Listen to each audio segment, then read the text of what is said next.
Hello, everybody, and thank you for joining us here at the First Alert Desk. I want to talk about something that's been on a lot of people's minds throughout this week. We first broke this news to you a Monday morning. 3 young children and 3 adults killed in yet another school shooting, this one at a small private pre-K through 6 school. It's an unimaginable pain for family, friends, loved ones, and classmates.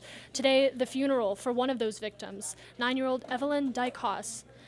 As you can imagine, the country is reacting to all of this, and you've seen some of the outpour of support for these family members, but most of all, heartbreak expressed online and I'm sure at this school, at this small Nashville school.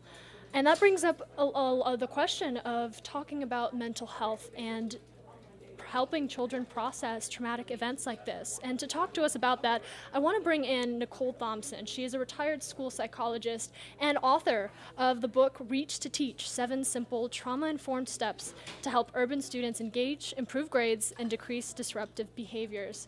Nicole, thank you so much for joining us here. I know this is such a horrible event that we've all absorbed, the recent details into this has just been so difficult to hear, but it brings up, an important conversation around mental health as our children get exposed to more and more stories just like this. Yes, thank you for having me. And you've done a phenomenal job on this book, talking a little bit about how to have those challenging conversations. It's oftentimes parents are absorbing this trauma and hearing that children got shot at a school and thinking of their own, but not oftentimes do we hear parents sitting down and helping their children process all this as they navigate returning back to their own classroom. Let's talk a little bit about the developmental stages of children of this age, like Evelyn, 9 years old, for example. This is such a crucial time for them in how they're going to regulate their emotions in the future.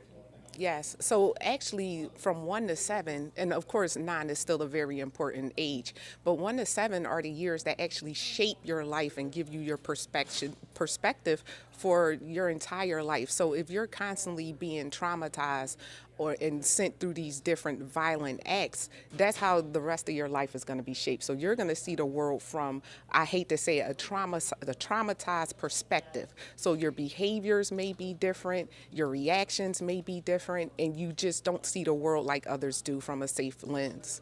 And another thing, we talk about access to the online world. A lot of these young people are now accessing the same information we are as adults and hearing just some of the difficult news like school shootings and the details that come out of that.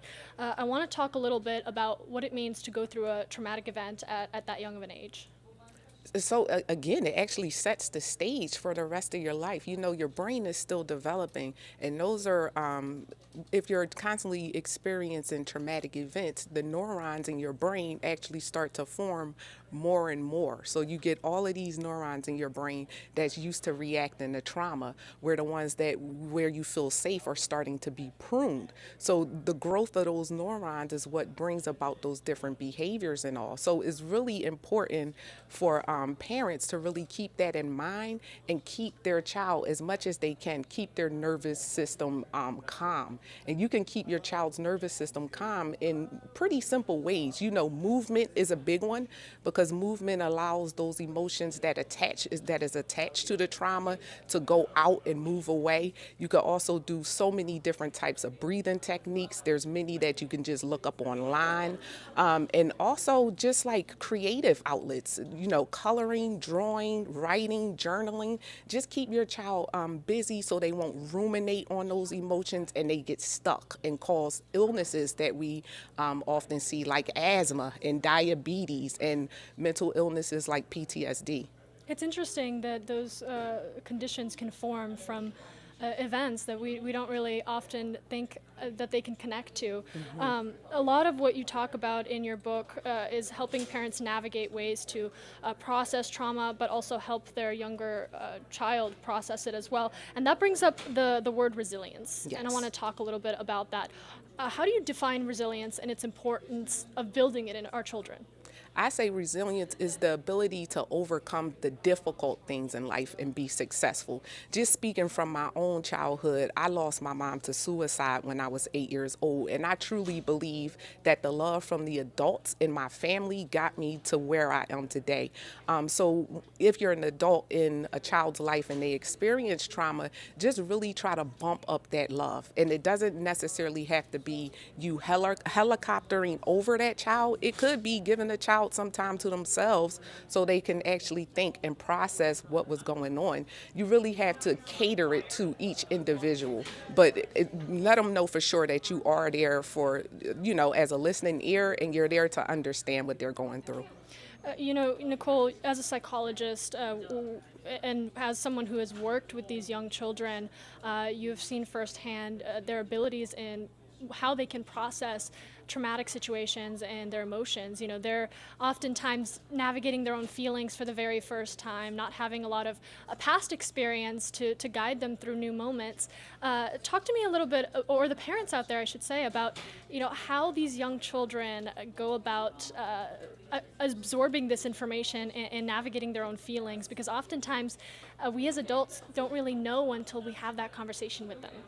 So it depends on the child. Some children, they sort of absorb it and they're okay with it, because you have to realize that everyone experiences trauma at a different level. But other children may take it and they don't know what to do with it. So it comes out in different behaviors. It may be that, let's say you have a 9-year-old, but they're starting to want to sleep with you more often. That's a regression, and that's a natural part of experiencing trauma. Or it could be a 6-year-old that now all of a sudden, since this traumatic event went on, now they're wetting the bed more and more. But it really is our responsibility as adults to understand that and offer them grace and really just be there when we need them to be.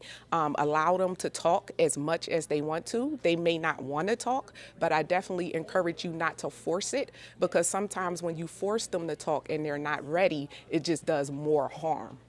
And let's delve into some of what you talk about in your book, Reach to Teach. You offer parents really a roadmap, a guided suggestion on how to navigate all of this, because I'm sure for adults this is just as scary to expose their child to this and have that conversation. For the children that we identify who need it. For the parents out there who are processing all of this and just trying to make sure that their child feels safe getting up every morning and walking back to the classroom and kind of giving them that resilience that they need to make it through their days, what are some things that parents can keep in mind as we come fresh from news of another school shooting? To keep in mind that your child doesn't have to know everything that's on the news. I think that's really big. We are constantly consuming news and so many different horrific stories. If they know about it, then of course you want to speak about it and you want to encourage them. I can't say that is guaranteed that we'll all be safe, but you can tell them that they are safe, because they are safe in this moment. So I say, just give them a mantra that this too shall pass. We all go through difficult things, and if we're still living, we've gotten through those difficult things. So if you have to say it every day before they walk out the door, this too shall pass, that they are safe, that would be a great start. Another start would just to be talk to them and ask them, what are your thoughts? What is going through your mind? Are you feeling anything? Because again, it's not necessary that they are feeling a certain way about it. It just may be to them another news story on the news. So we really have to get a feel for how the child is feeling and how we go about talking to that child. And a lot of parents, they're also, as they hear about this, sitting down and thinking, I have to get my child ready in the event that they are going to be involved in a school shooting, which is just unimaginable to have to think about a reality like that. And they're trying to figure out how to have that conversation about, hey, this is what you're going to need to do, without instilling a fear in their child. What are some ways that they can have this conversation without causing any reactions that they don't want to instill onto their young person? So I would say take the approach of like a fire drill or an active shooter drill, how they do in school. In case there's been a lot of violence out lately, and I just want you to be safe. So in case this happens, I want you to call me. I want you to meet me in a certain spot, or I want you to text me. Just have that plan set up, a contingency plan, but not necessarily to drill it into their head every single day. So this could be like on occasion, maybe once a month. You just go over it. Do you remember, our contingency drill if something is to happen in your school? Yes, mommy, you told me to text you. You told me to meet you here. So I would say like that. I wouldn't take it too far, because you don't want to instill so much fear in them, because that fear sends them into that hypervigilance and that hyper arousal. And when we're in that state, our organs and everything, our brain is going crazy, and we're not operating in our normal state. We're in survival mode at that point. And, in situations like this, so important to be that uplifting person in your child's life, to build confidence and resilience in them and hope oftentimes. I want to talk a little bit about utilizing resources around you, whether it's working with school staff, a psychologist at the school, or counselors.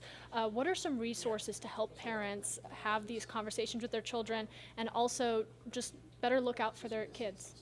So I would definitely suggest always to start off in the school, because the school always has local resources. So if you were to talk to your school counselor and your school psychologist, and many times the principal has a lot of resources as well. And then just Google support groups, because there's plenty of local support groups out there, and you get your child in that support group so you can have those conversations, the tough conversations, in a safe place.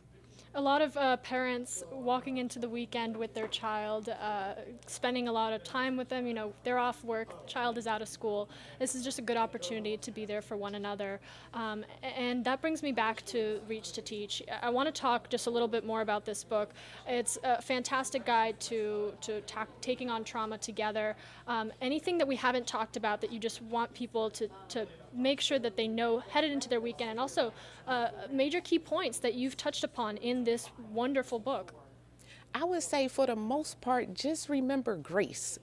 You have to expect that your children's behaviors will change, and not to want to discipline them for that, because it could get a little extreme. It could be that they're breaking things or they're having some type of explosive anger. But if you notice a change in their behaviors, just simply talk to them and, sit down and ask them what is going on. What are they feeling in their body? And have them scan their body. Are they feeling stress in their head? Are they feeling it in their shoulders? And once they identify where they're feeling that stress, then you could do different movement exercises or different creative outlets, like I said earlier, to get that stress out. But as you're going into the week, don't make the focus about the school shooting. Just make it more fun. You have off, now we're able to have fun, keep them out and around, and just focus on positive things, because the more positive experiences we get to have, the more we forget about the negative, traumatic ones. Very well said. Again, we're joined by Nicole Thompson, the author of Reach to Teach. I want to bring this book back. It's a fantastic read. It's 7 simple trauma-informed steps to help urban students engage, improve grades, and decrease disruptive behaviors overnight. And as we head into this weekend, I want to remember the victims of this Nashville school shooting. Again, 3 adults, 3 children: Evelyn, Haley, William, Cynthia, Catherine, and Mike. Make sure you hold your loved ones a little closely this weekend. Spend some time with each other. Enjoy the wonderful sunshine outdoors, and have a great day.